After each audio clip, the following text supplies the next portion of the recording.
Good morning, good afternoon, good evening. Hello, everybody. I'm going to, now hold on one sec.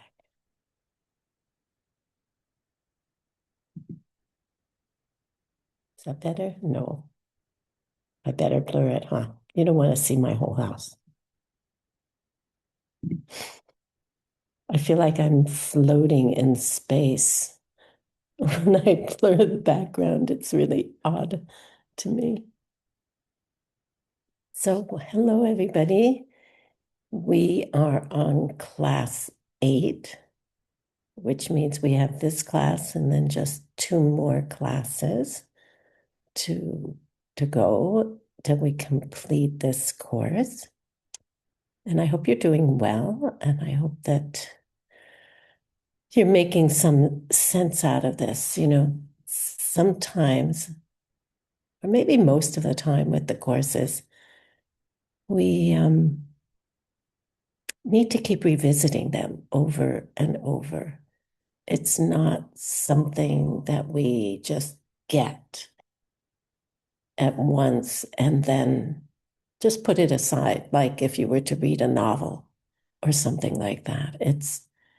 These courses are meant to be used and,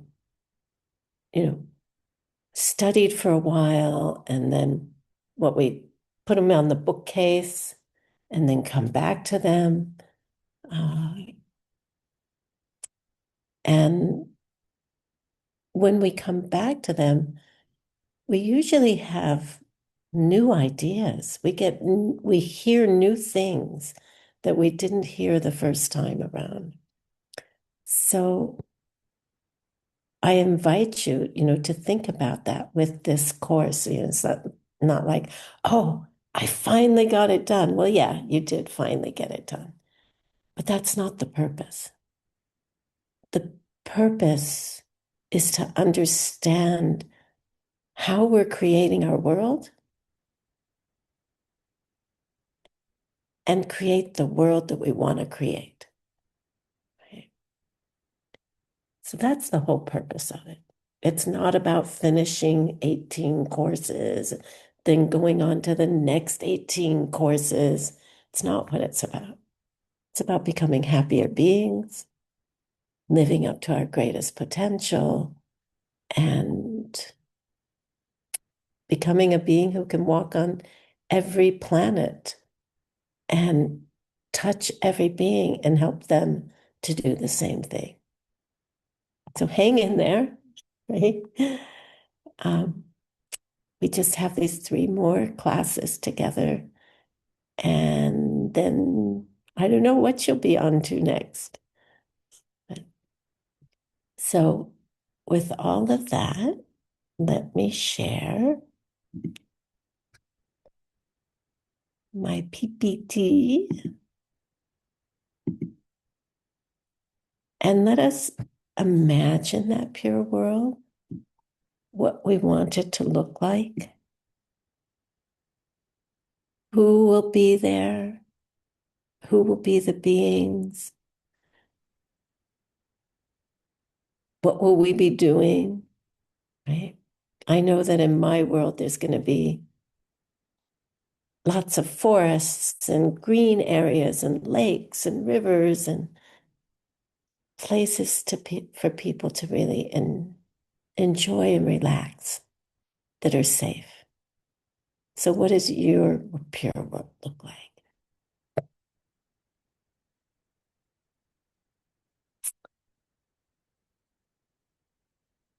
Here is the great earth, filled with the smell of incense, covered with a blanket of flowers.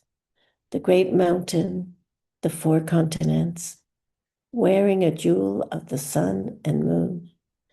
In my mind, I make them the paradise of a Buddha and offer it all to you. By this deed, may every living being experience the pure world. Idam Guru Ratna Mandala Kam Niryatayami.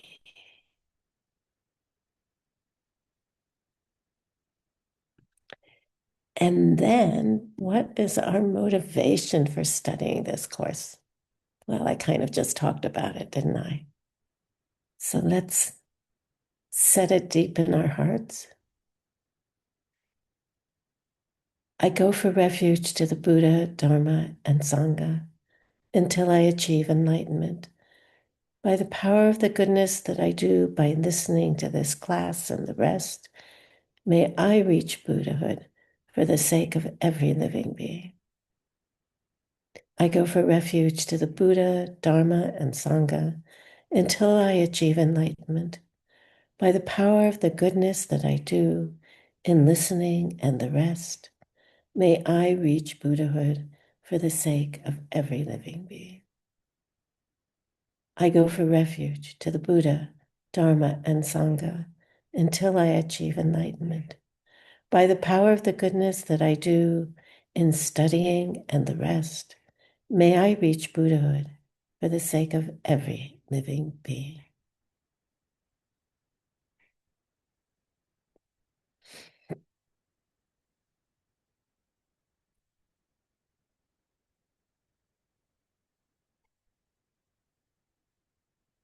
So here we are at class 8. You've been working, I think, pretty hard. You've been showing up for class, and that's a lot because this class has been spread out over a long period of time. And we're deep into the mind-only school, right? The last 2 classes next week will be middle way. You're probably happy. It's like, yay, back to middle way. It's something I can really understand, even if I act like I'm in the mind-only school all the time. If it's really the way I think. Right? So traditionally in the monastery, they spend like 4 years on middle way. They don't study it much when they study Changne. They leave the second half of the book and they cover mostly the first half of the book. So they don't cover the second half of the book.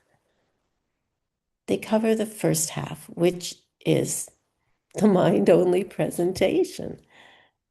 So we thought, Geshe Michael thought, that it's better to get a little bit at the end, since it's the last official ACI course, right? Then you go into the review courses, and then if you continue studying, you will go on to the advanced courses. So maybe it's better to end on a Madhyamika note, a middle way note, right? Because that's where we want to be. So today we're going to go into one last detail of mind only. We're going to talk about what this slide says. We're going to talk about the meaning of ultimate and deceptive reality. So we've finished the Bodhisattva's question. Dundam Nyandakpak. And we finished that sutra in the first 6 classes. Just to give you a map of where we've been and where we're going. And then in the last class, we started to get later interpretations of that sutra, right? By who? Do you remember? I'll look here in the chat.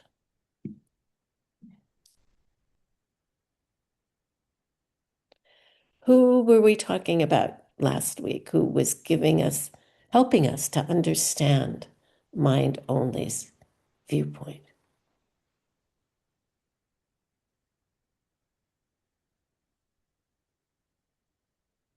It was Arya Sangha, remember? We were talking about Arya Sangha and his commentary. And Arya Sangha being the person who brought back the mind-only school system. And he went in and said, well, what are these guys talking about? Let's try and understand it. Did you guys do your homework last class for last class? I see Zoe laughing. It's like, oh, I don't think so. And Natasha, who's sitting here with me, she said no. Of course, you don't remember Arya Sangha then, right? Okay. Well, it's up to you whether you want this stuff to stick or not. If you do, you gotta review it.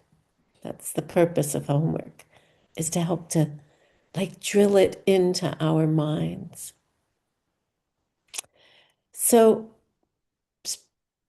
Arya Sangha, speaking about him, we're studying mostly his compendium, a book called the Compendium, meaning a group of texts that he wrote that he pulled together, and then his Bodhisattva levels. So Arya Sangha wrote commentaries about many things. So, and some of them are in the compendium, some of them are in his explanation of the Bodhisattva levels. In there, we start to get a more detailed explanation on what the sutra means. And that's where we left off last class. At the beginning of the last class, Arya Sangha said, you want to understand what emptiness is? Right?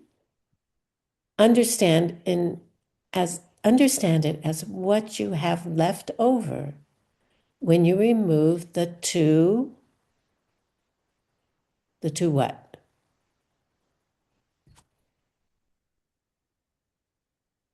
Remember the guy on the tightrope? On the slack rope? I think you guys were asleep last class. The two extremes, right? When you remove these two extremes of thinking, if you remove this ta, meaning this wrong idea and its object, and then this ta, meaning the object of the opposite wrong idea, what you left over from these two extremes in the middle is emptiness.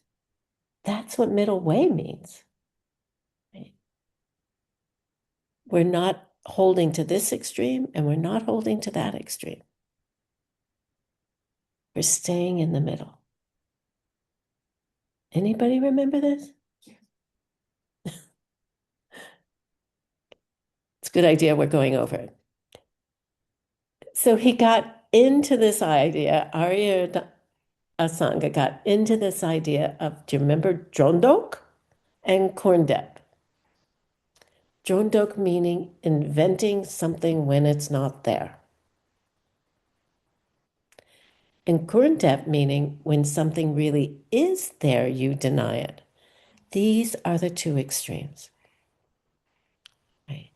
We don't want to fall off the cliff of inventing something when it's not there. And we don't want to fall off the cliff of saying that when something really is there, that it doesn't exist, what we call nihilism. And what they hold on to, these two extreme views, do they exist? They don't. Of course, they exist in our imagination. But do they exist? If you're inventing something when it's not there, like that your boss is a horrible person, right? Does it exist self-existently, right? You always have to remember that that's behind everything, this self-existent thing. And since those ideas are wrong, the thing that they hold is something which is false and therefore doesn't even exist. Okay? As I said, it can exist in the imagination, but then it's imaginary.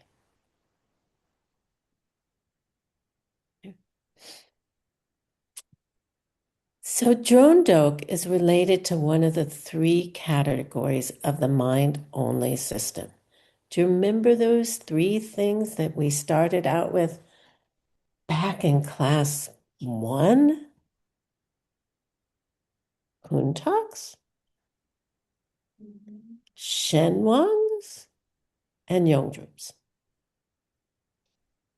Constructs, Kuntaks. Dependent things, Shenwangs. And Yongdrups we call totality, right? Which is emptiness according to the mind-only school. So when you see something there that's not really there, which of the three categories is the main one we're talking about?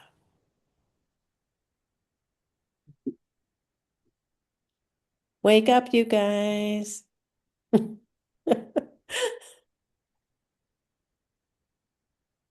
Which one? According to the mind-only school. Which one is imaginary?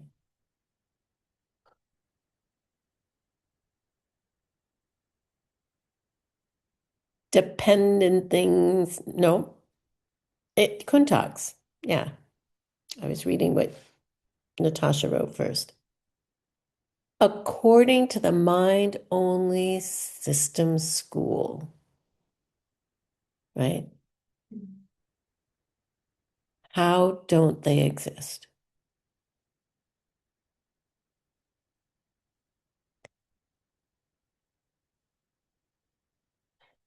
By definition.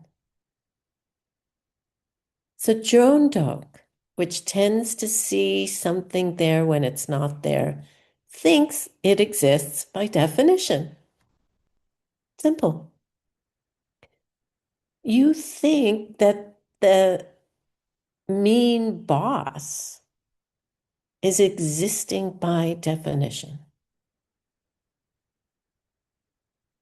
that it's not merely your personal experience forced on you by your seeds to see a mean boss. You think they're coming this way, right? You meaning me too, right? And there are existing kuntaks and non-existing kuntaks. I hope some of this is beginning to sound familiar because we're reviewing it, right?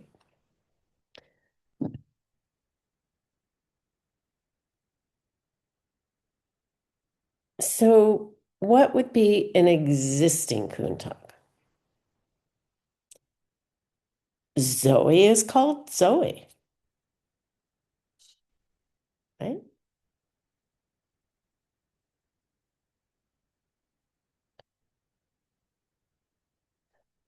What would be a non-existing one?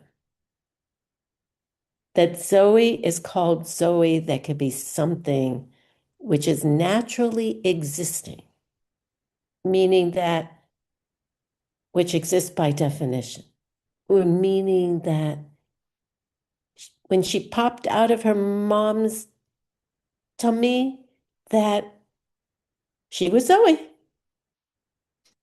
had always been Zoe, will always be Zoe, and is Zoe now, right? That's the non-existing Zoe. Does Zoe exist? Yeah. Does the name Zoe attach to this person? Yeah. But if somebody came into this room and saw her, would they know her name was Zoe? Is she going, Zoe, Zoe, Zoe, Zoe? No, she's not. She's not. That's the non-existing one, right?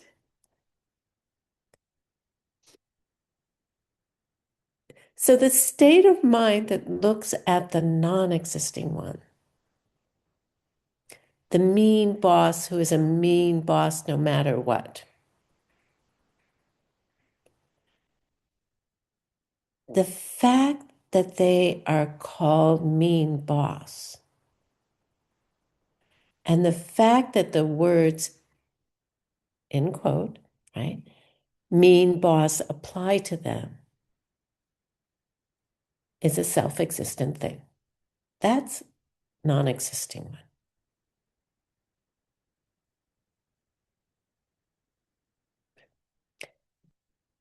That it comes from its own side, it has its own true reality, independent of how I think.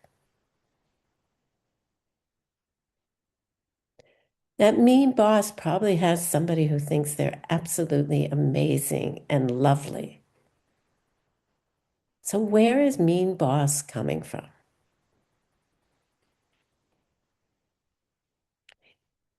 It's coming from us, but do we think that way? No. We think mean boss applies to them self-existently by definition. That's what that phrase means. And you tell me, is that right or wrong?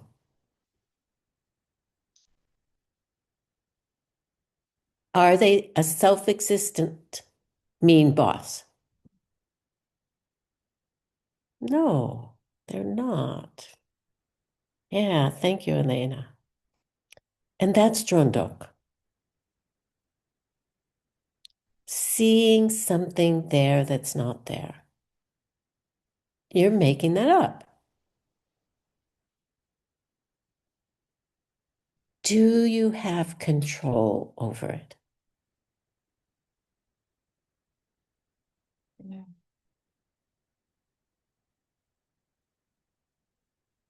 Why are we making it up?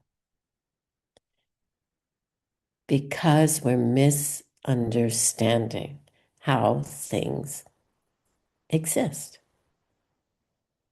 And middle way agrees with that, and mind only agrees with that. That's cool. Let's call it the devil, right? We've been studying the devil and the angel. Let's call that the devil. Misunderstanding, Mr. Misunderstanding. And then what happens? We plant those seeds, and then we get a rotten, situation. So that's Jondoking. And that's Kuntak's, imaginary things, right? So which of the three groups, Kuntak, Shenwang, and Yongzhu, of the mind-only school, right? That's where we're still at. We talked about Donjo. Does Kurndep concentrate on?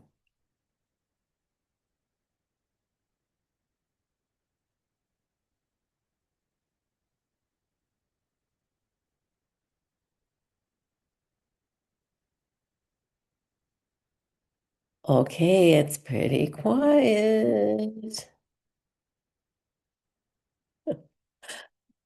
Shenwangs and Yongdrups, okay? Changing things and emptiness. Right. What does it think about them? It's denying something about them which they really do have. And they don't exist by definition. This is a mistaken state of mind. An extreme view that says, this pen, wherever it is, this pen and the emptiness of this pen do not exist, when in truth they do exist by definition.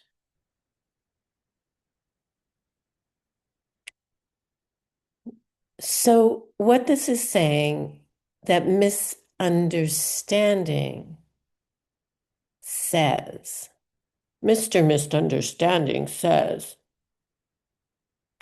that dependent things and totality don't exist by definition. But according to mind only school, do they exist by definition?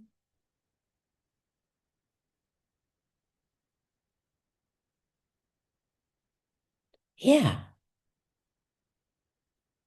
they do say it has its own identity from its own side. And if you're good Madhyamika students, you would say, well, come on, come on, come on, prove it to me, prove it, right? It came from causes.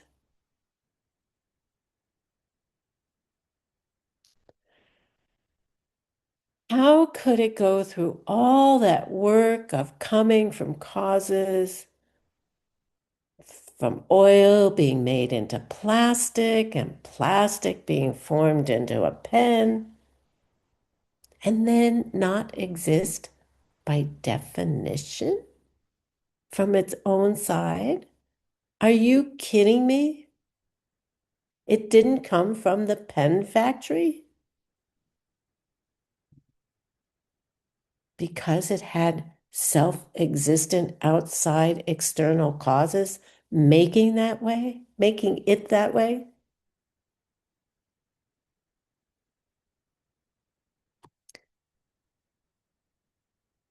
And so who is it that said this thing doesn't exist by definition?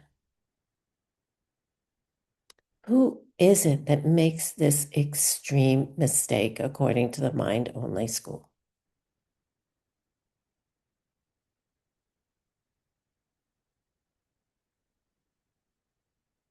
The middle way school. Fantastic. Yes. We're the ones who say, it doesn't, it doesn't exist by definition, meaning it's not coming from its own side. There is a pen out there.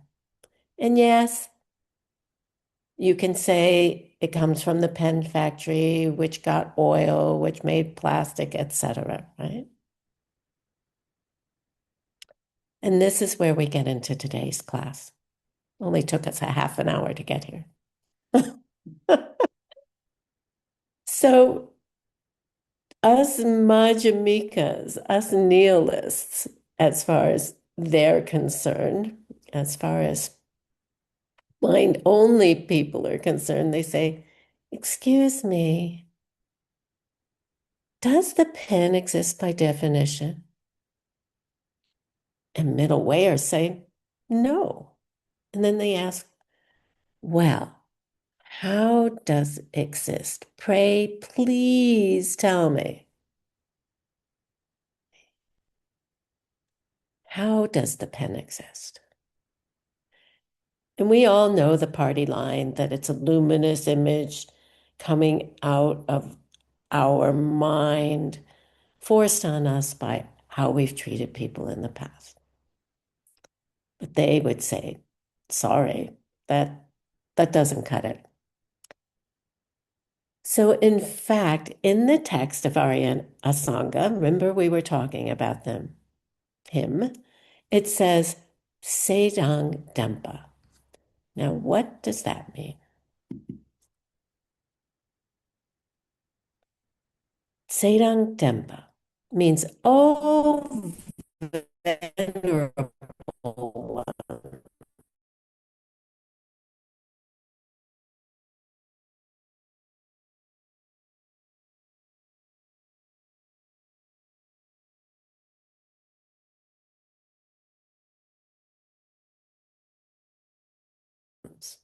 In a way, they say, Sedang Dempa, Uh-oh, my internet connection is unstable. Let's keep our fingers crossed. Oh, Venerable Sirs, if it doesn't exist by definition, could you be so kind as to tell me how it exists? And I don't have my hats here at the moment, but middle way would say, it's just your projection. And mind only would say, oh, like a kuntak? Middle way says, sort of like a kuntak. Mind only says, so let's say that this thing doesn't exist by definition. Then please, please, please tell, what are you projecting onto? Good question, right? Because you just said it doesn't exist. You said that a shenwang, dependent thing, doesn't exist by definition. And the main thing in the universe that exists by definition, all that stuff, right, doesn't exist by definition. Therefore, duh, it can't exist at all. This is what mind only is saying. So what are you putting your projection onto? Because you said it didn't exist. You said there's a changing thing in the world that doesn't exist by definition. And that's impossible. And so since nothing exists by definition, or nothing exists, right? What are you projecting onto? Where's a cylinder that you're projecting onto? Sounds pretty valid to me, right? So that's what these two people are having this discussion about down here on this picture. If everything is a projection, what are you projecting onto? Because you said they don't exist. That was the end of last class. Now we go on to the new class, okay? Just wanted to get everybody, well, we have this idiom on the same page. So we're all reading the same thing. Right?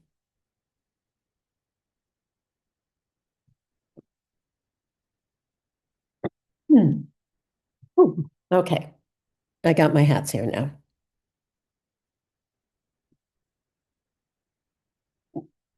I think this was the mind only hat. So my middle way hat. Middle way says, oh, venerable ones. We didn't say it didn't exist. We just said it didn't exist by definition. So if you remember from last class, which was just, what, 2 days ago? Seems like it's several years, I think, to some of us. In the last class, mind only just keeps sneaking this thing past the middle way school, saying, you said it didn't exist. And we say, oh, excuse me, middle wayers say, we didn't say it didn't exist. We just said it didn't exist by definition, meaning coming from its own side, right?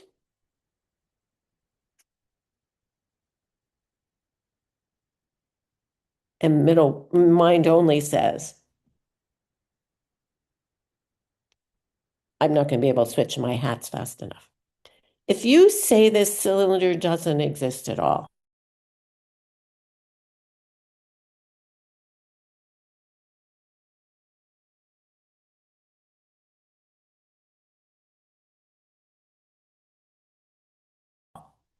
Middle way says, we said it doesn't exist by definition. Dun dam me. You can see it right here. Dun dam. Oh, di me. Have to fix that. Dun dam me.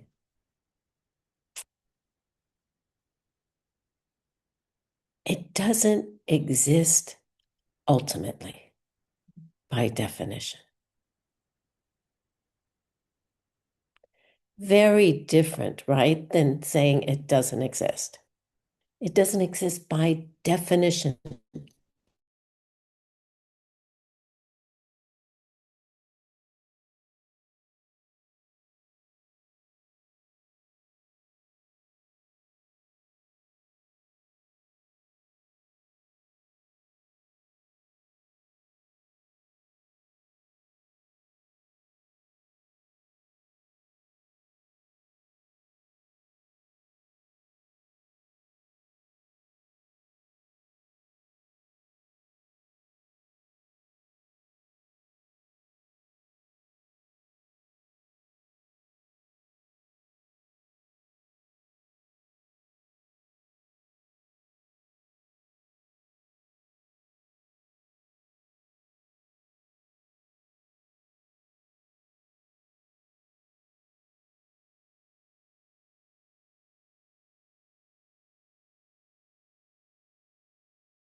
We're back. Let me pull up the.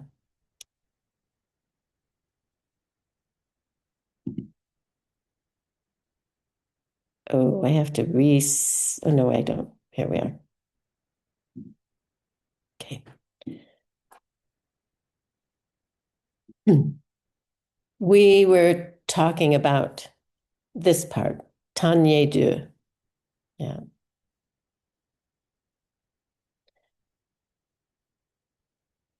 Tanye Du means nominally speaking.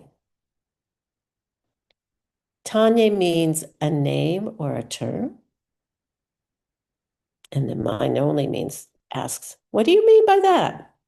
And what's our answer?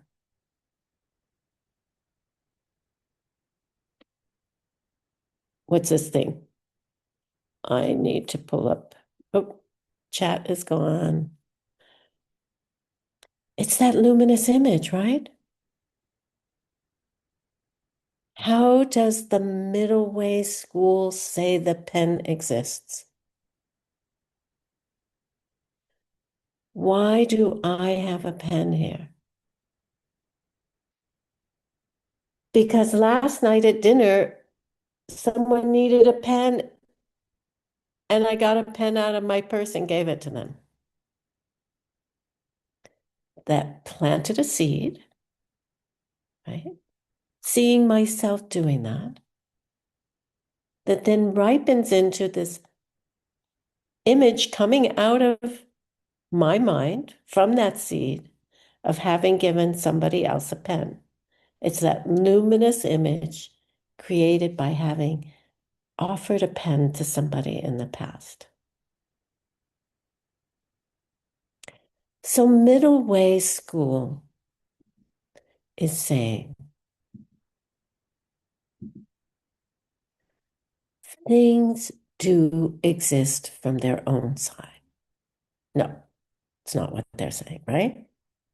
Things don't exist from their own side, but they do exist nominally through your impressions, which are imprinted, like putting your fingers into a ball of clay. They're imprinted on your mind through your past deeds.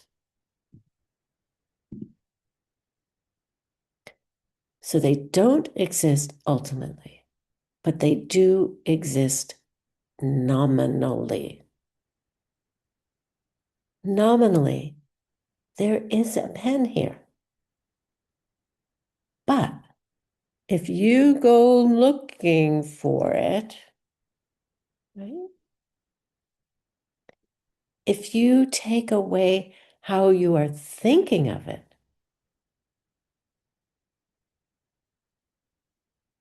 when you remove your projection and try to find the object, what do you find?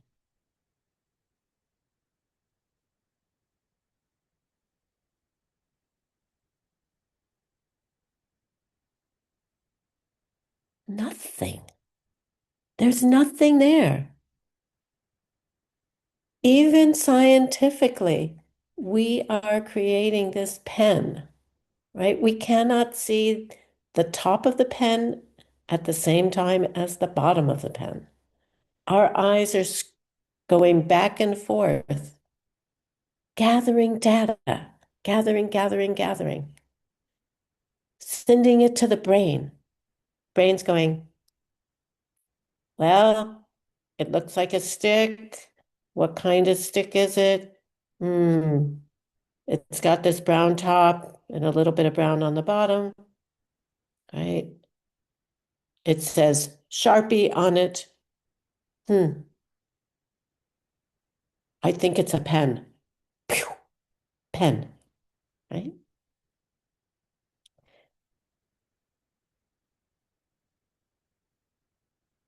If you don't think of this cylinder as a pen,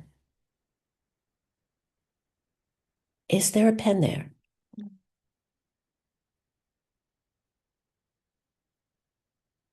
Does a dog think of it as a pen? Right? No, a dog doesn't think of it as a pen.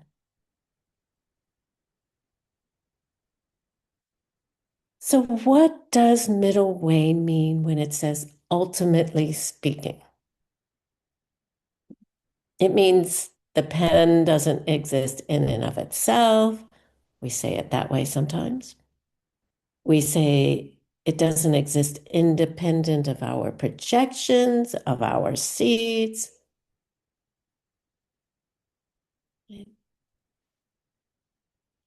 But what is projected? What is this luminous image that's projected?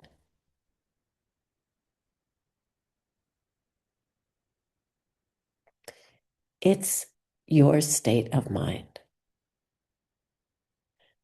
When you focus on your mind, it's projecting. You're projecting a mind, right? The Diamond Cutter Sutra says that arhats who have reached nirvana haven't removed their mental afflictions ultimately. But when they focus on their own mind, they're forced to see it as having no negative thoughts due to their past good seeds. And this is the only way you can reach nirvana. Cool? So when you reach nirvana, do you remove your negative thoughts from your mind? No. Yeah, if you're going to be a diamond cutter type of mystical philosopher, you would say no. Those people who remove negative thoughts from their mind mentally don't remove any negative thoughts from their own mind. And in the Diamond Cutter Sutra, it says that over and over and over. Okay? Lord Buddha would say, get it? Do you get it?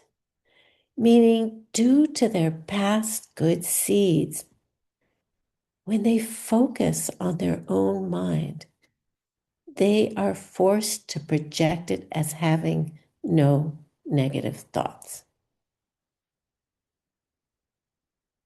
Did they get rid of their negative thoughts?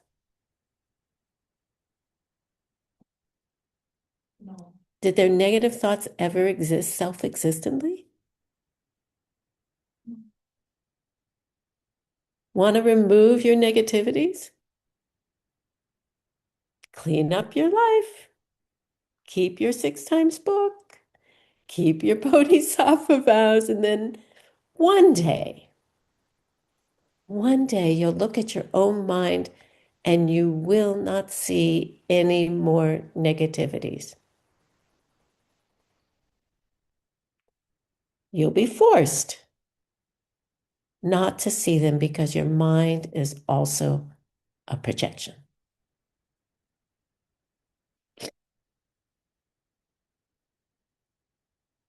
Let you cook that for a minute while I blow my nose.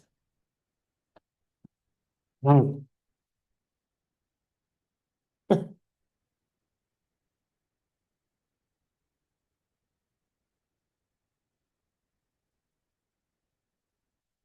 So here's another question to cook. Does ultimate reality exist?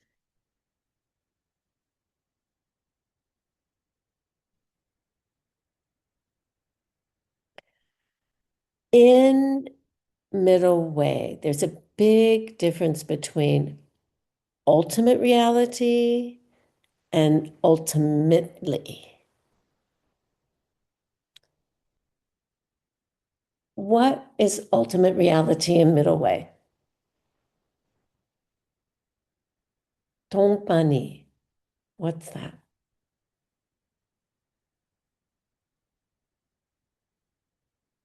What's ultimate reality?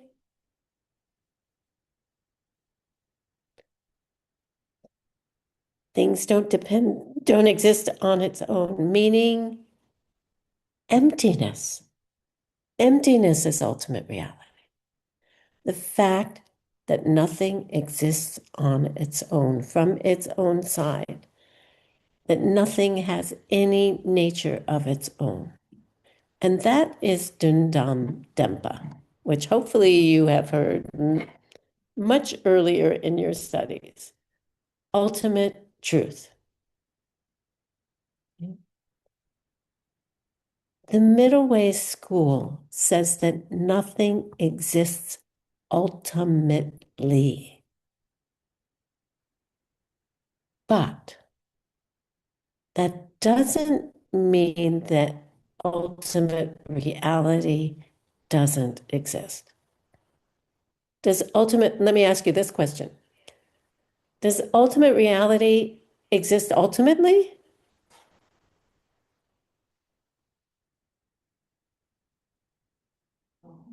No, it's the fact that ultimate reality is the fact that an object doesn't exist ultimately, independent of your projections. And that's its emptiness. Every existing object has its own ultimate reality.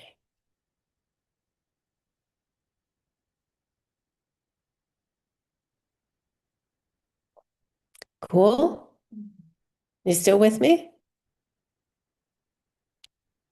Or are you lost? Someone says they're still with us, with me. What about the rest of you? I can only see like how many? 6 people? Most of them are interpreters. Let me scroll. You guys still with me? Zoe? John Twee? Are you still with me? And then some of you don't even have your pictures on. Okay. Thank you. Okay. Let's move right along here.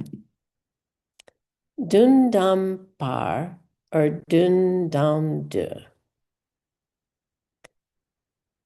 To exist ultimately.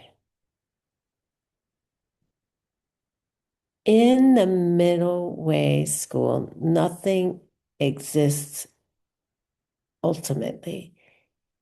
Even ultimate reality or emptiness itself doesn't exist ultimately.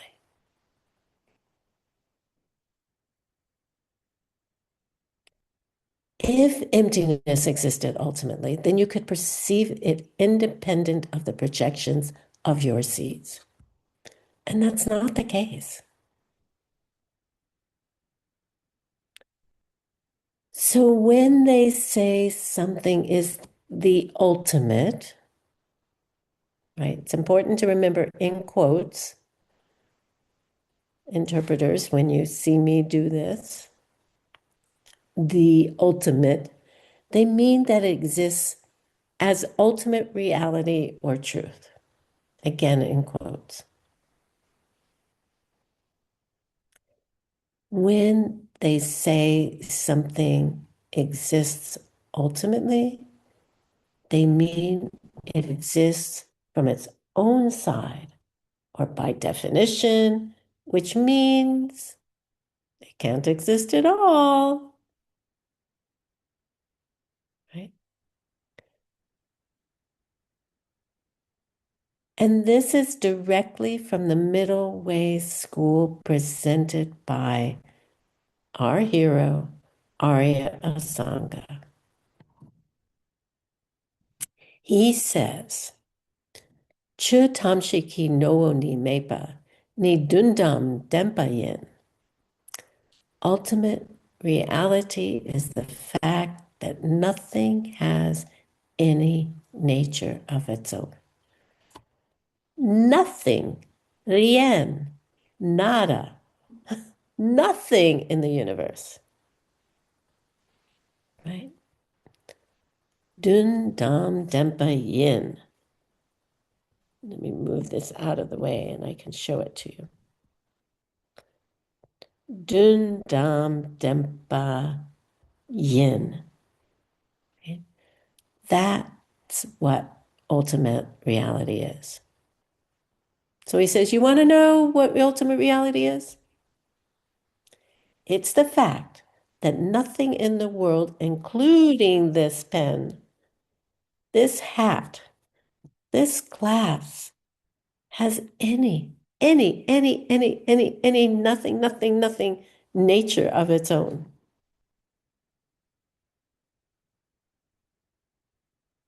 Does the pen have any nature of being a pen of its own?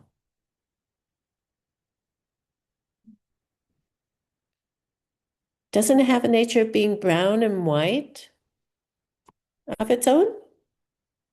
Can you see that? I don't know if you can see it or not. Does it have a nature of being a cylinder of its own? And it's not in focus here. We'll put it here. Does it have a nature of being a cylinder? We do the onion skin thing.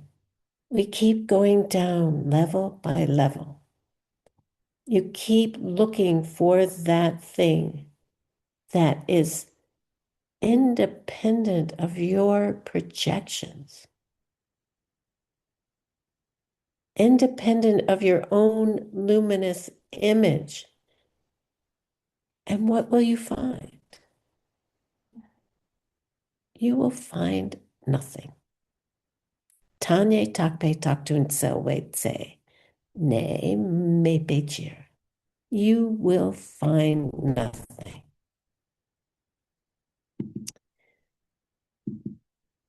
So according to the middle way, this pen, or any pen for that matter, or any object, or any person,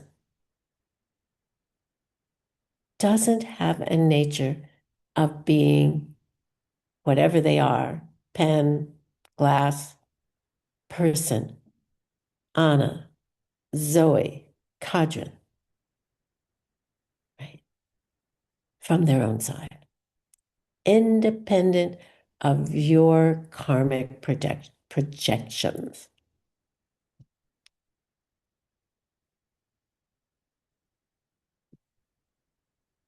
And if you look closer at this,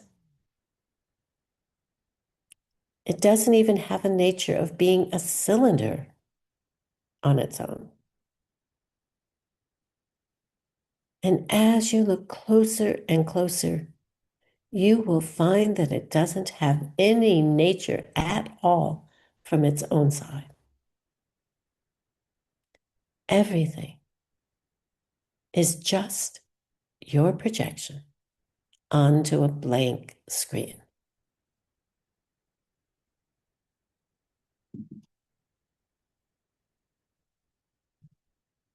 And when you look for the thing that gets the name, like pen, hat, or glasses, you'll never find anything.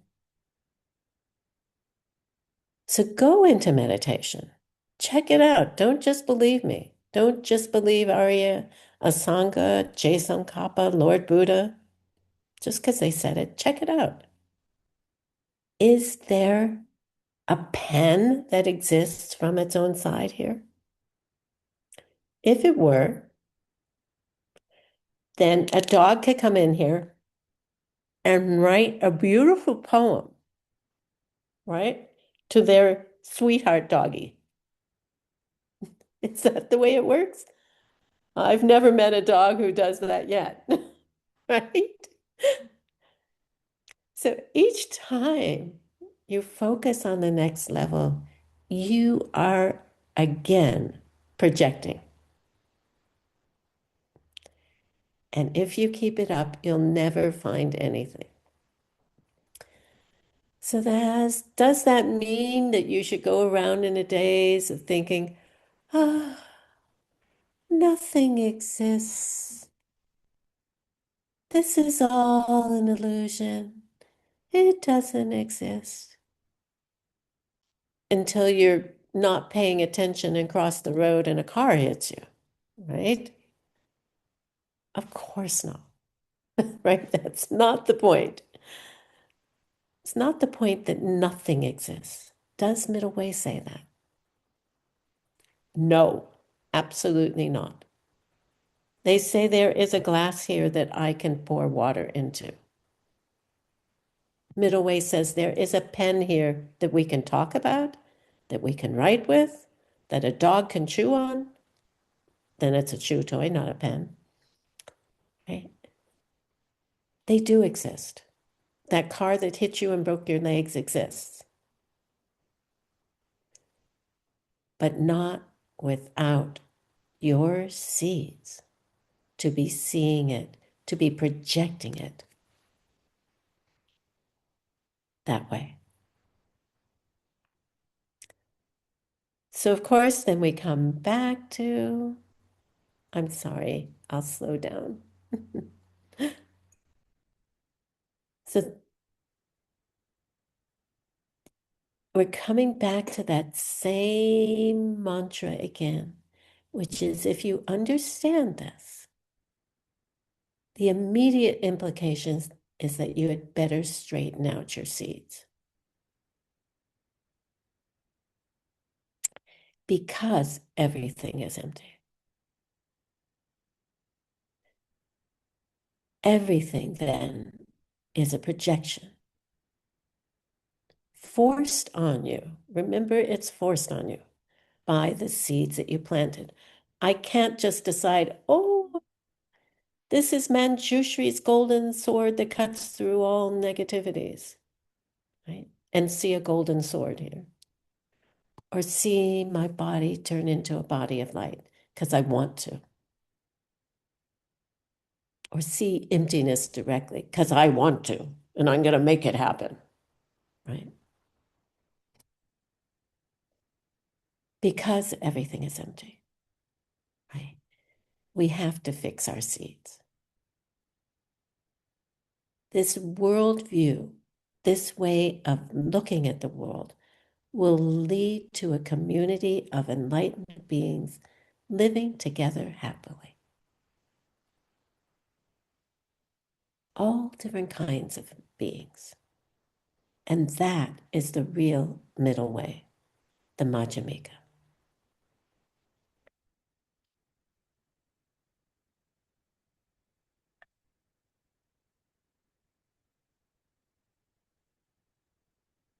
I'm pouring some more water for me.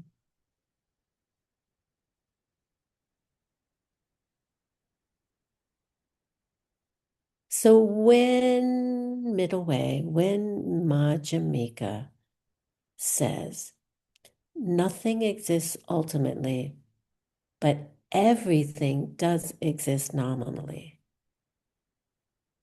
there's another way to say that. And you can divide the whole universe into two realities. Do you remember something called the two truths?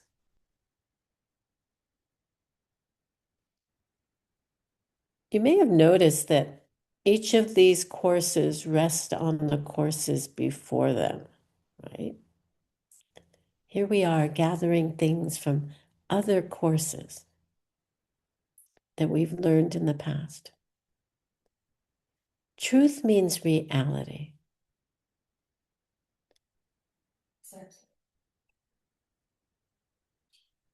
We had Dundam Dempa before. Dempa is reality, two realities. There's Kunzo Dempa, which is what this one is, right? Deceptive, fake, unreal. Deceptive is probably good because it means that it's deceiving you. You are deceived by it. And what does that mean? It means that it seems to be one way, but it's really something else. It appears to be a self-existent object, it meaning whatever you want to label, person, chair, water, right? It appears to be coming this way, but it's really something else. It's coming this way. Quite often, scholars translate it as relative truth, which is not a very good translation at all. You can call it nominal reality, Tanya Duyupa. Deceptive is pretty good. Deceptive in Sanskrit is samvirti. And this is a state of mind which is deceived because it thinks the pen is coming from its own side.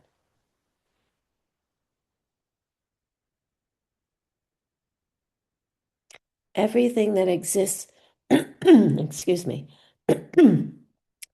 everything that exists in the universe is either ultimate reality or deceptive reality. However,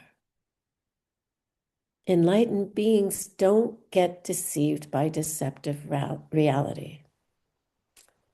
So a fuller definition would be that reality which deceives a deceived state of mind.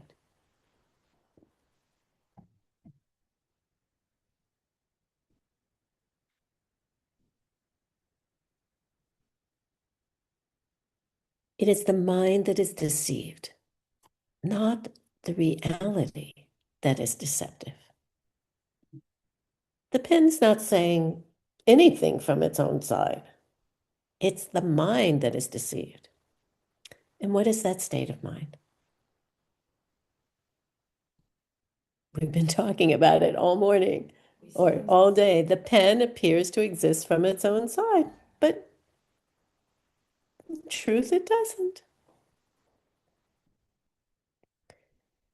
So, what does deception mean? Like when you say, she deceived me, there's two elements which have to be there. What are they?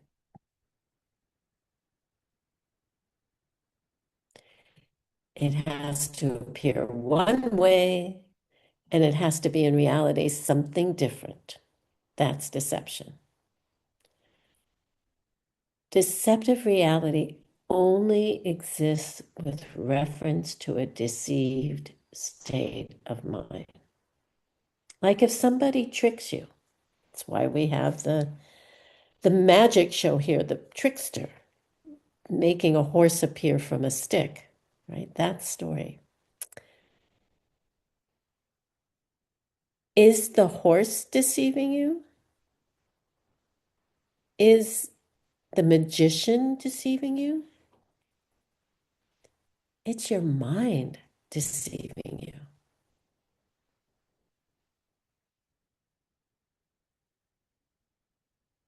It's your mind being deceived that things are not or believing that things are the way they appear when they are not that way. So let me ask you a question. What about that annoying person at work who seems to be to a deceived state of mind to be coming from their own side? What is that? That absolutely annoying person.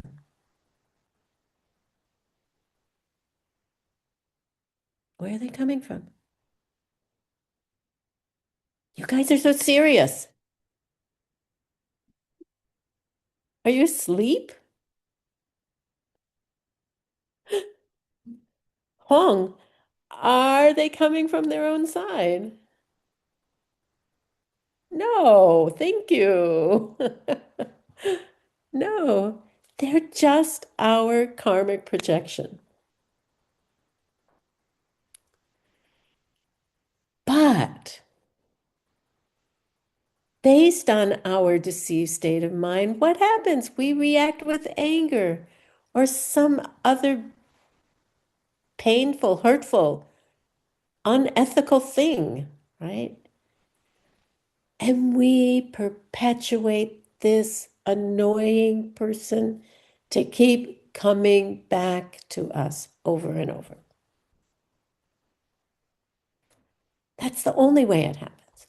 And the only way to remove the problems in our life, the annoying people, is to remove our projections by changing our seeds, not by changing the external things self-existently. And how often do we try to change somebody else? Especially our closest partners, right? Or our parents or our children. How often do we think that we can manipulate them and change them to fit us? I'll tell you a secret. You can change them by changing your seeds. Nothing out here. It's all done inside. It's an inside job.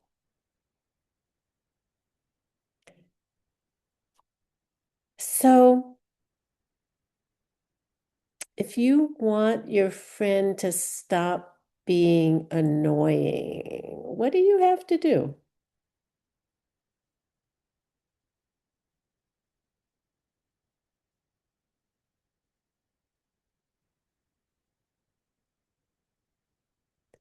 You have to stop being annoying to other people, right? Be kind. Yeah, stop my own irritating seeds. Clean up people. But what's our natural reaction? If somebody's being annoying, we want to be sarcastic back to them, right? We want to be annoying to them. See what it feels like to be annoying? This is what we do, right? It's our natural reaction because we are misunderstanding how things work. And that maintains This is what is samsara is, right? This cycle that goes on and on. So we just talked about what the Buddhist way is to change them. We react with wisdom. And if we react with wisdom for long enough, we will be forced to see ourselves as a beautiful, enlightened angel living in your angel paradise.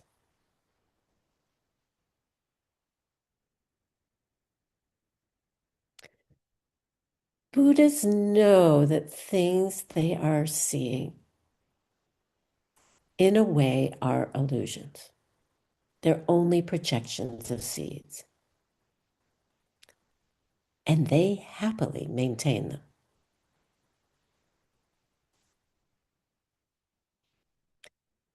So I don't know if you ever asked this question or thought about it, but I sure did, which was like, okay, you say everybody is suffering, but do Buddhas who've gone beyond,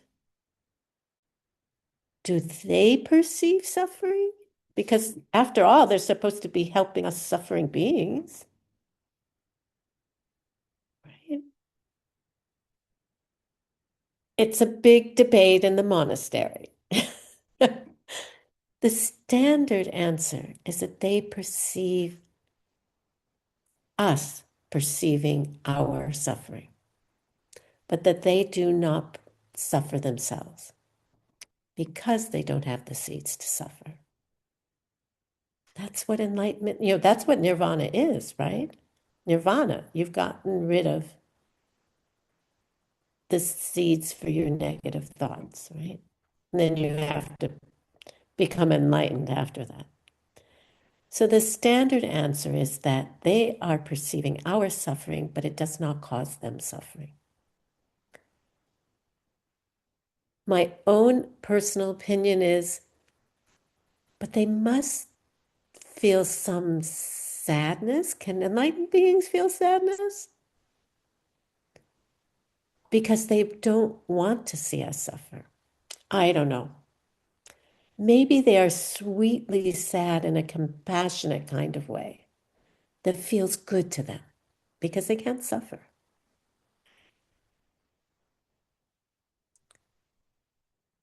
They want every being to be happy. And they see how we are suffering. So, if you strip away the mental construct of the pen, the dependent thing that exists out there and is not your mental construct, is still something that your seeds are creating, right? Even the cylinder is a mental construct.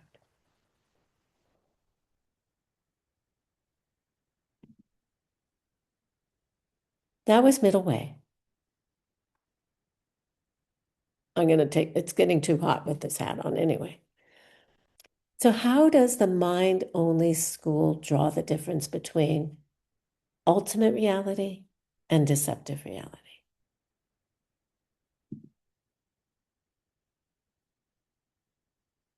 So here we have all these things: a pen, a toothbrush, a computer, a chair.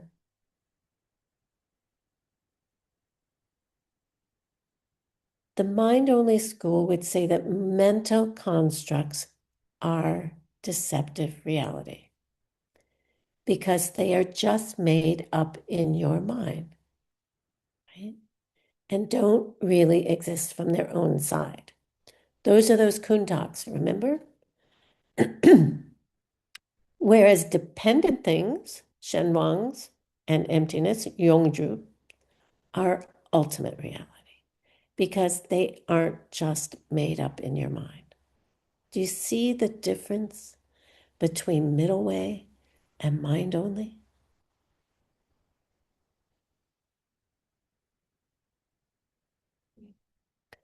If something exists by definition, it is ultimate reality.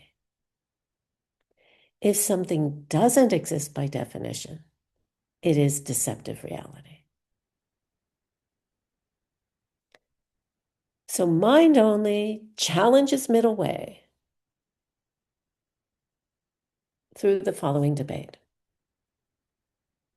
Mind only. What state of mind is it that perceives deceptive reality, they ask?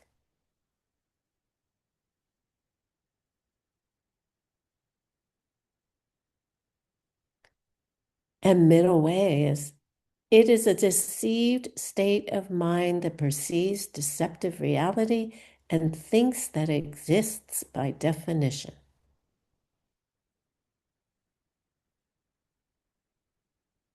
Shall I repeat that again for the interpreters? It is a deceived state of mind that perceives deceptive reality and thinks that it exists by definition.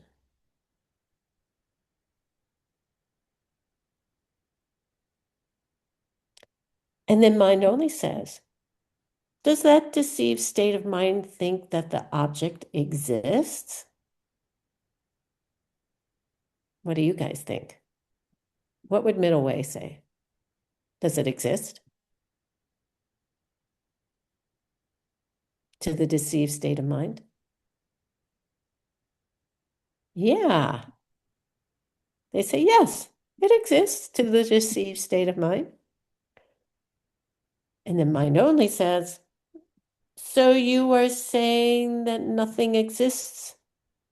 You nasty nihilists.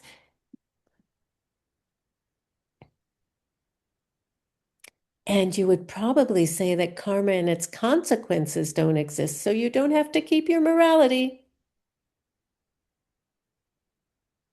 This is mind only, right? And then middle way comes back. They say the deceived state is deceived about the object existing by definition, but is not mistaken in thinking that the object exists at all. Let's do it this way. Is this pen's existence established by your deceived state of mind?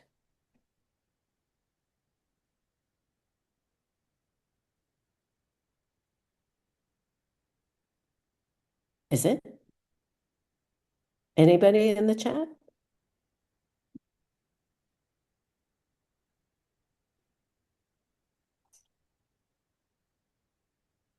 I'll ask the question again. Is this pen's existence established by your deceived state of mind?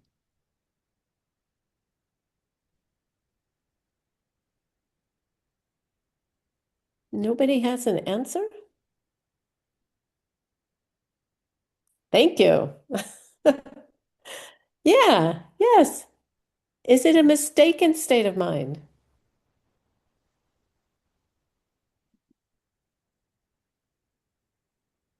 Yeah, it's a mistaken state of mind.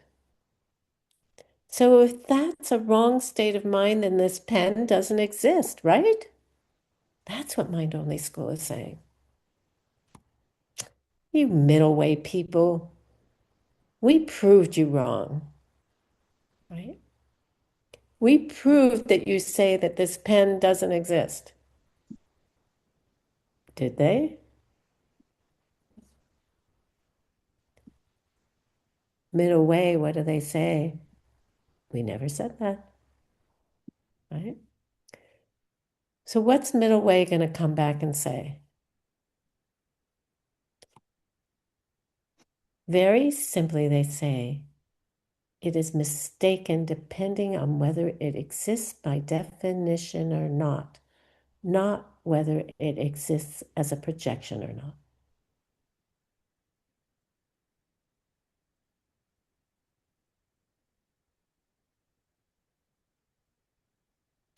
It's only mistaken about that.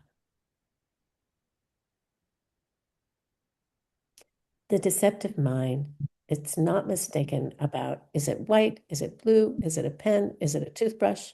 Is it a chair?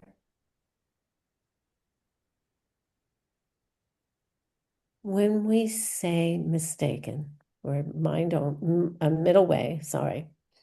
When we say mistaken state of mind, we're only talking about from one angle, which is what? How it exists ultimately. Of course, there's a pen. Of course, there's a computer. It does something. They do something, right? That's why I can teach this class right now. But by the way, Mind Only School, they chose to stop the argument 3 minutes ago when they said, ha ha, we got you. You say that things don't exist. You do agree that everything doesn't exist because you say the state of mind that thinks that those things exist is mistaken. That's where they stop.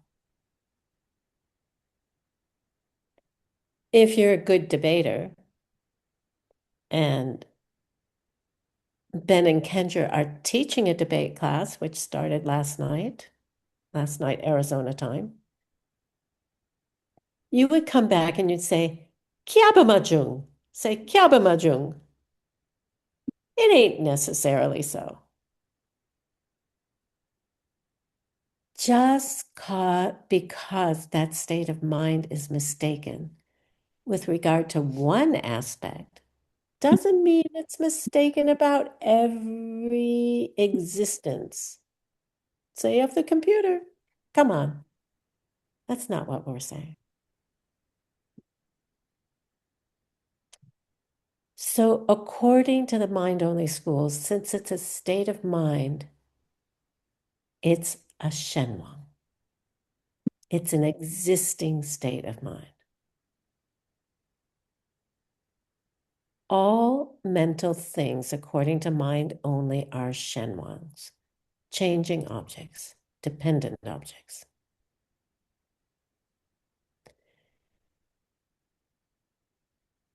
The mind, it has constructs, kuntaks, in it. It makes constructs, but the mind itself is not a construct. And you stupid middle way people would say everything is a construct. We don't say that. It has its own true existence from its own side because it has its causes.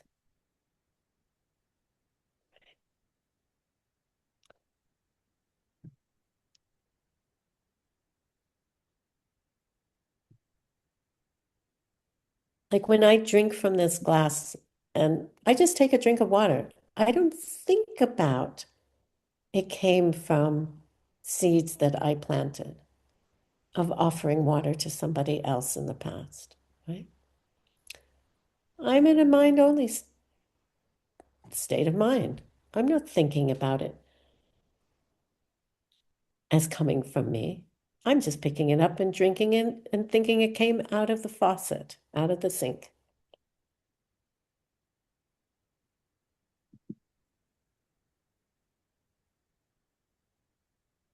Does mind only believe in external objects?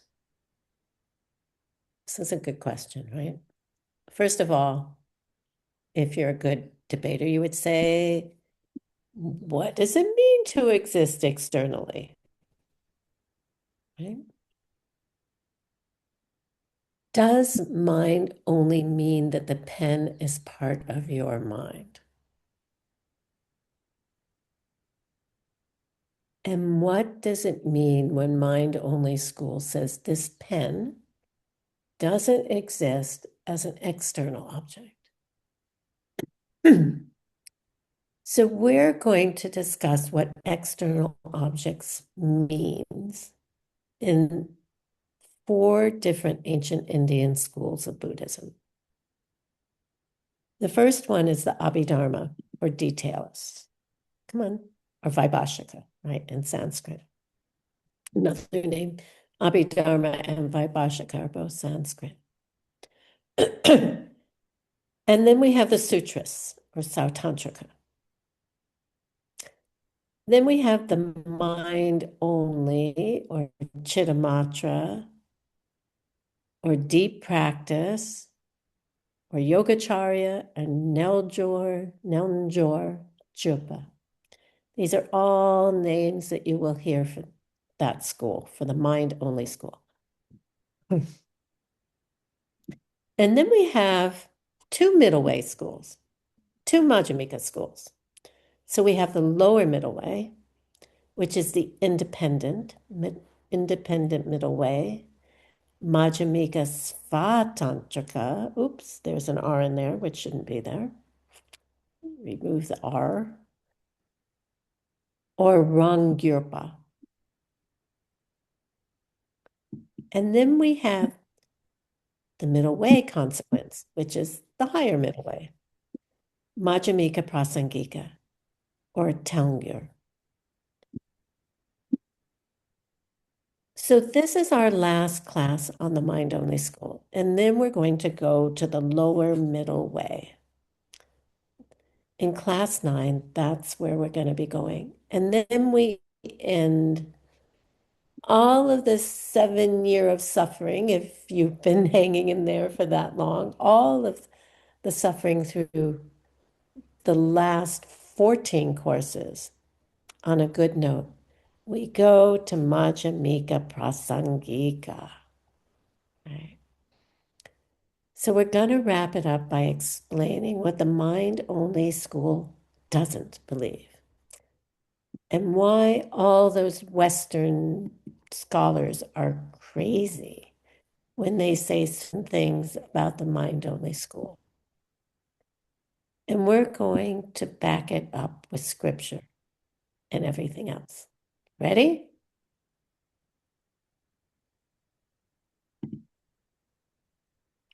So external objects, according to the Abhidharma or detailist school,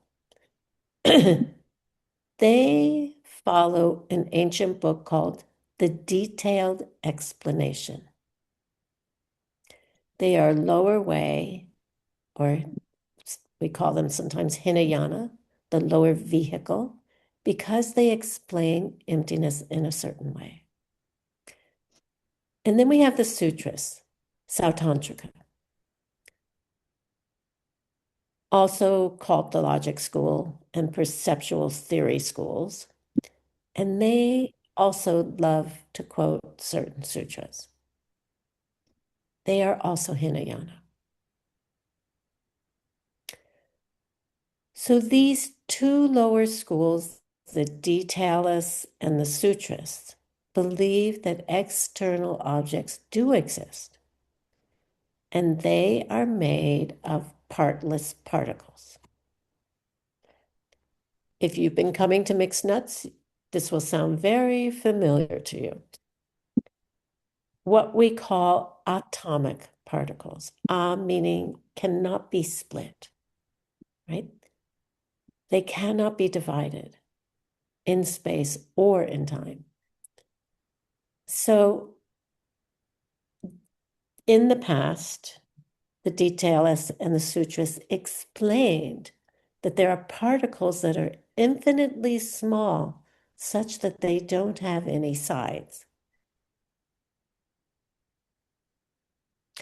They don't have a right, they don't have a left, they don't have a top, they don't have a bottom. And that there are also instances of time that are infinitely short that cannot be divided. The detailists believe that these infinitely small particles or instances are ultimate reality.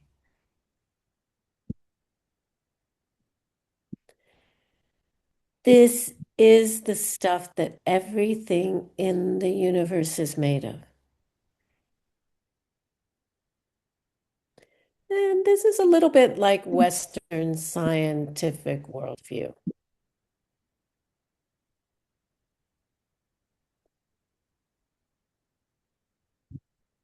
Then we have mind only.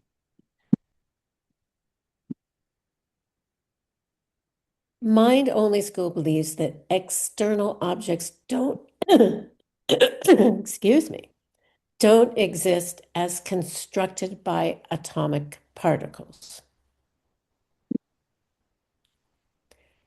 Mind only says there is no such thing as partless atoms or indivisible instances of time. There's no such thing as a partless atom or an instant of time. So there can't be any external objects that exist as aggregates, as combinations of these non-existing building blocks.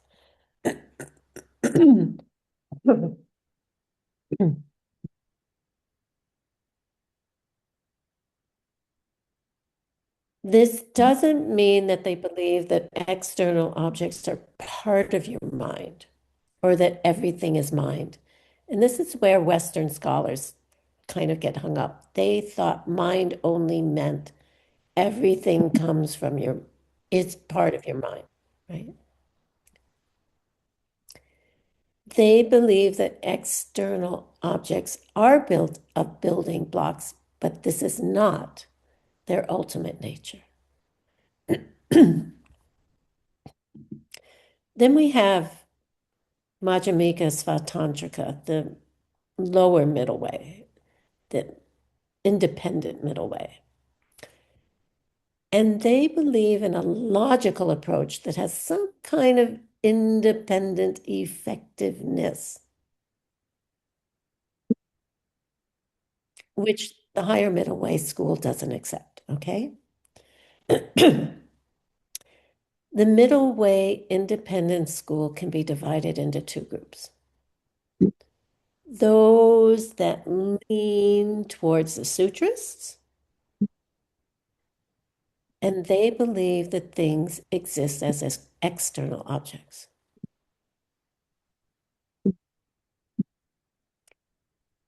But they think that external objects are made of building blocks that are not indivisible.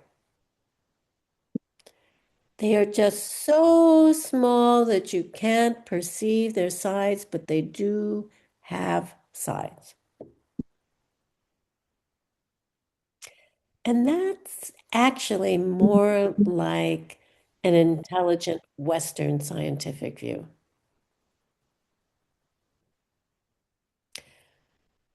So those leaning towards the sutras, those sutras leaning independents say that something exists as an external object if it is something which consists of tiny physical particles with no identifiable or perceptible sides. That's a mouthful. I'll repeat it again for the interpreters. The sutras leaving independence say that something exists as an external object if it is something which consists of tiny physical particles with no identifiable or perceptible sides.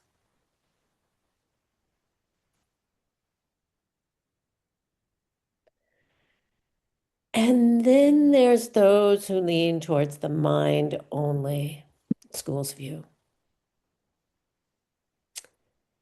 And in their final analysis, they believe things don't exist as external objects, much as the mind only school says.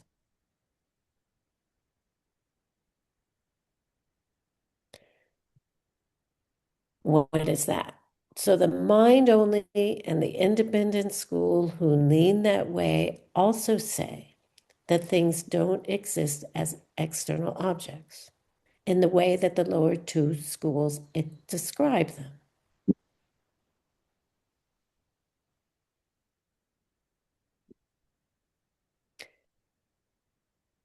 They are not saying that there are no objects that are external.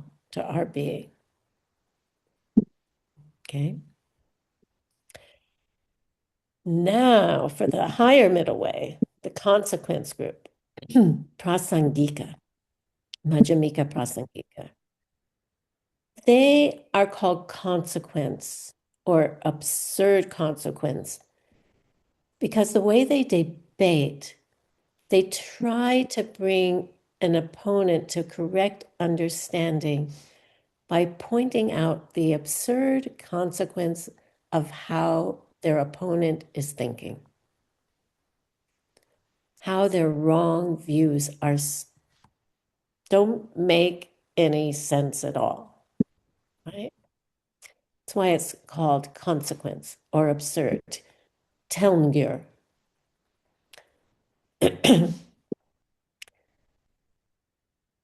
They also believe in external objects.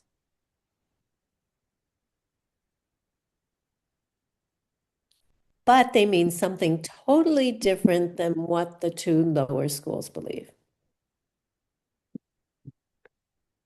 They simply believe that external objects are those things that exist outside of your mind and body.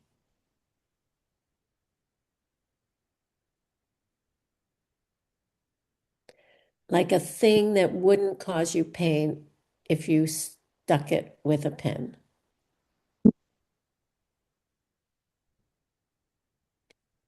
Empty space or emptiness are not included in the category of external objects.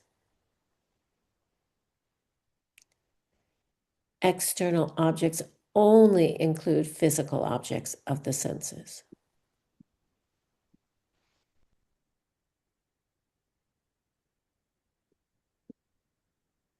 Now, there is a part of the consequence group and the independents who lean the other way. And they say when we speak of external objects, which exist or not, we don't have to address the idea of external as the two lower schools describe it.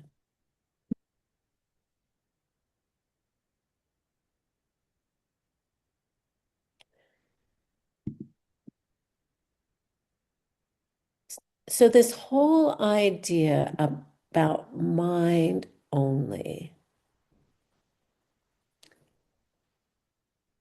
and thinking that mind only means everything comes from my mind.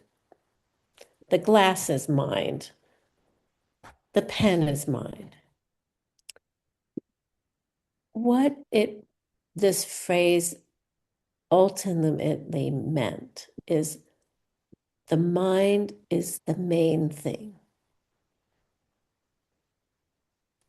So it should have been called Only Mind is the Main Thing School.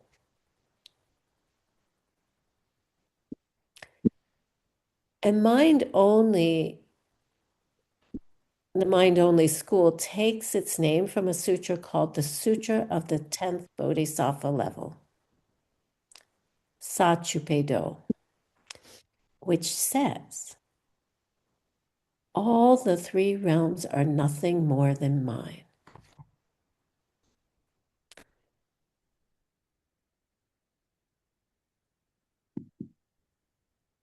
Chittamatra or Semsam, nothing more than mind. And Holy Lama Tsongkhapa's incredible explanation of emptiness from Gompa Rabsal, Illumination of True Thought, says, this quote doesn't mean that everything is mind.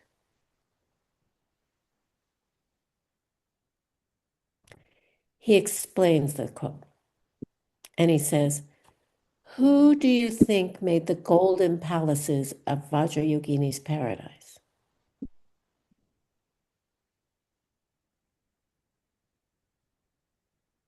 And who do you think made the torture instruments of hell?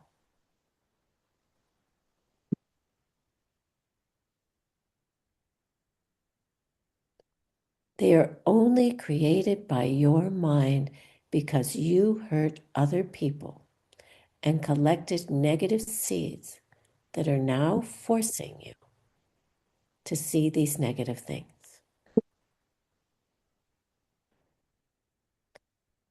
They should have been called Only Mind is the Main Thing School, or Mainly Mind School.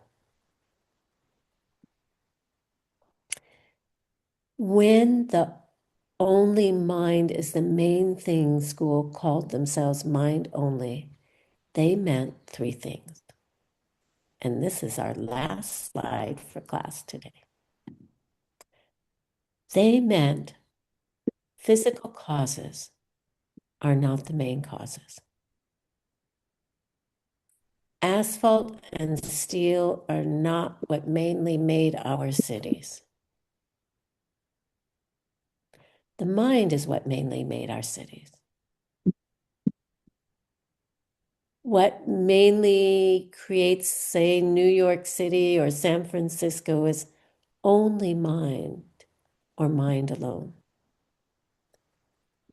The physical causes contribute to its creation. Okay? When I was building this house that I'm sitting in, of course it came from my mind. I first started thinking about house. What is house? Then it was like, well, what do I want my house to look like? So then I began to have these ideas and images. It was fascinating, really, to watch the process, be aware of the process. And it's all coming from my mind. And I start to have these images, and then I put the images together. Then I drew a picture of them, right? And then it becomes a house, right? It all came from the mind. It was really fun and fascinating to watch.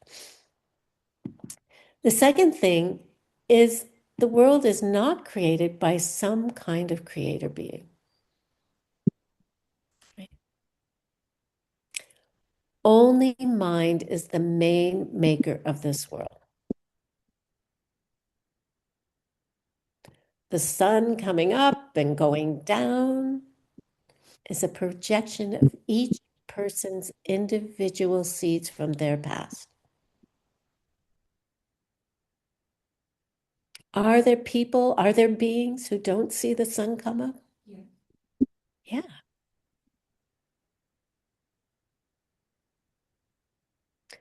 The mind-only school does believe that external objects exist, but not in the way that the lower schools believe. They say it's just that they mainly come from your perceptions.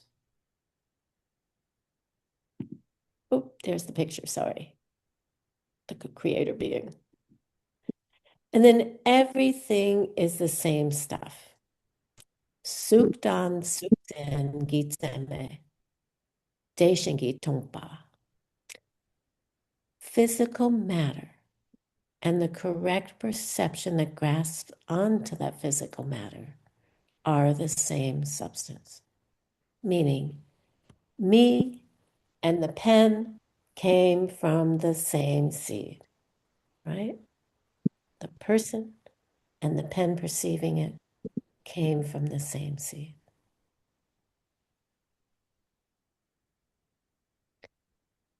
This doesn't mean that physical matter is actually mental stuff. It means that form and its perception come from the same karmic seed.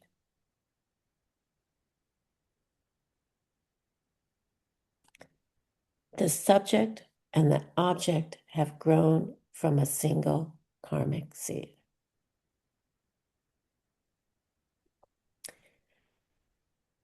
The middle way agrees with this point, but they don't think that it is the true or the ultimate explanation of emptiness. And Jason Kaba continues to say then that the expression mind only is therefore only an abbreviation for the expression, mind alone is the main thing.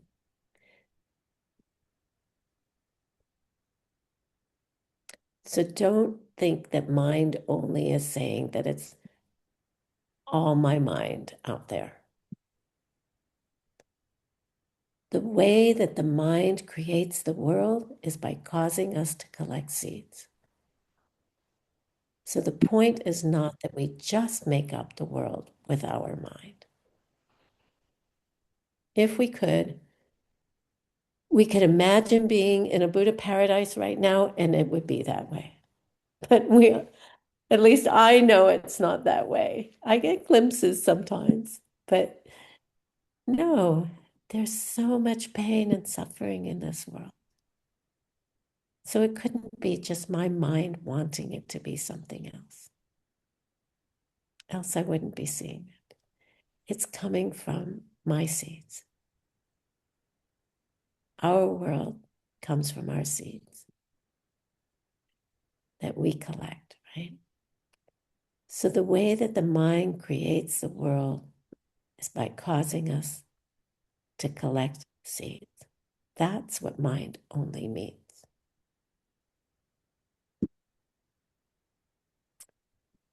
And then your meditation assignment is try to alternate in 15 minutes so that, of analytical meditation per day. Spend a few minutes here and a few minutes there, mind only, middle way. Between identifying the things around you that fit the middle way idea of what is ultimate or deceptive, and those that fit the mind only idea, right? Toggle between the two. How am I thinking about this object? Well, what about this object? Am I thinking about it in a middle way, or am I thinking about it in a mind only way? Okay? Mazal?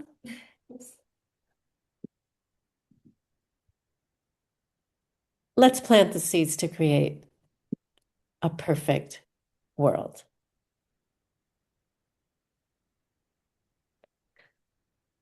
Sashi Puki Chukshing Metok Drum Rirab Lingshi Ninde Gempani Sange Shingdu Mikte Urwargi Jokun Namdak Shingla Chuparsho Idam Guru Ratna Mandala Kam Niryatayami Gewadi Kewokun Sunam Yeshe Sok Shing Sunam Yeshe Lejungwe Dampa Kuni Toparsho.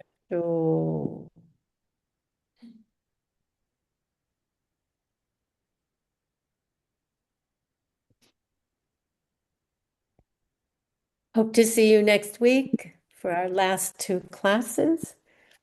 Let me end the slideshow and show so I can see all of your lovely faces. Open the gallery. Please turn on your cameras so I can see you. So that was a lot to digest today, right? Take some time with it. If you're in a study group, I really encourage you to tear it apart, work on it, and with each other, try and understand it deeper and more. And like Course 13, especially, this is a course that is really nice to keep coming back to, year after year. And you learn more and more every time you're able to visit it. So I know for some of you, it's really late. Thank you for staying up and get some good sleep tonight. And for the rest of you, I hope you have a good rest of your day. And thank you to the interpreters, hosts, recorders, all of the staff.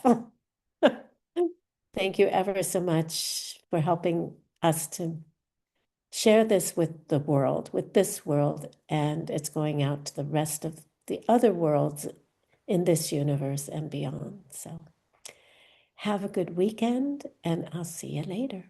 Bye.